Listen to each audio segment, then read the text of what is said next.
Foydali kontent qidirib vaqtingni qilma qurbon. Ma'lumotlar akademiyasi bu top daraja ishon. Video yoqsa like-ni bos, kanalga bo'l obuna. Do'stlaringga repost qil, ko'rib deyishsin voy bo oh. Assalomu alaykum, kanalimizga xush kelibsiz. Agar kanalimizda yangi bo'lsangiz, obuna tugmachasini bosishni unutmang. Shuningdek, do'stlaringizni ham bizga taklif qiling. Videomizga, ya'ni mehnatimizga ham bir dona like bosib qo'yishni ham yodingizdan chiqmasin. Keling, videomizni boshladik endi. Bedana tuxumi o'zining mitti hajmiga qaramasdan haqiqiy ozuqaviy moddalar xazinasi hisoblanadi. Quyida ushbu shifobaxsh mahsulotning inson organizmi uchun foydalari, ehtiyot bo'lish kerak bo'lgan jihatlari va uni to'g'ri iste'mol qilish qoidalari bilan batafsil tanishishingiz mumkin. Bedana tuxumining foydalari. Bedana tuxumining 1 grammida tovuq tuxumiga qaraganda bir necha barobar ko'proq vitamin va minerallar mavjud. Immunitetni mustahkamlaydi. Tarkibida A vitamini va temir moddasi tufayli organizmning infeksiyalarga qarshi kurashuvchanligini oshiradi. Bolalarda tez-tez shamollashning oldini oladi. Miya faoliyatini yaxshilaydi. Undagi yuqori miqdordagi fosfor va B guruh vitaminlari xotirani kuchaytiradi, aqliy rivojlanishga yordam beradi va asab tizimini tinchlantiradi. Kamqonlikka yordam beradi. Temir moddasiga boy bo'lganligi sababli qondagi gemoglobin miqdorini oshiradi. Allergiyaga qarshi xususiyatga ega.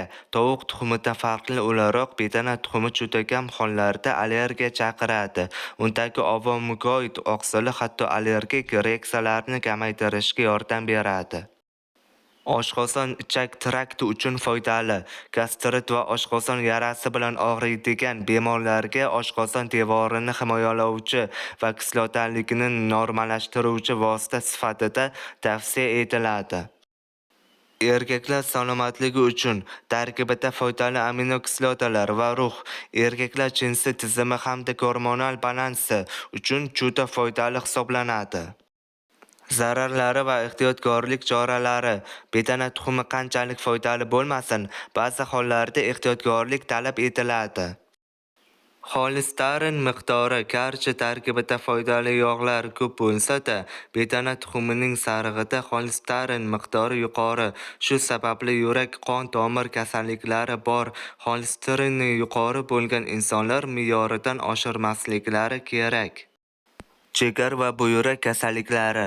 Buyrak yoki jigarda jiddiy muammolari bo'lgan, oqsil parchalanishi qiyin kechadigan bemorlarga shifokor bilan maslahatlashgan holda iste'mol qilish tavsiya etiladi. Salmonelloz xavfi. Xom iste'mol qilish. Xalq orasida bedana kasallanmaydi. Shuning uchun tuxumini xom ichsa bo'ladi degan asossiz qarash bor. Garchi xavf pastroq bo'lsa ham, bedana tuxumining qobig'ida ham zararli bakteriyalar bo'lishi mumkin. Shu sababli ayniqsa bolalar, homilador ayollar va immuniteti zaif insonlarga uni pishirib bergan ma'qul. Kunlik iste'mol me'yori. Bedana tuxumidan maksimal foyda olish uchun quyidagi kunlik me'yorlarga amal qilish tavsiya etiladi. Xo'sh, bugungi videomiz yakuniga yetdi. Agar sizga yoqqan bo'lsa, like bosing. Bu bizga yanada ko'proq motivatsiya beradi. Fikrlaringizni kommentlarda kutamiz. Chunki sizning fikringiz biz uchun juda muhim. Eng qiziqarli videolarni o'tkazib yubormaslik uchun obuna bo'ling va qo'ng'iroqchani bosib qo'ying. Keyingi videoda uchrashguncha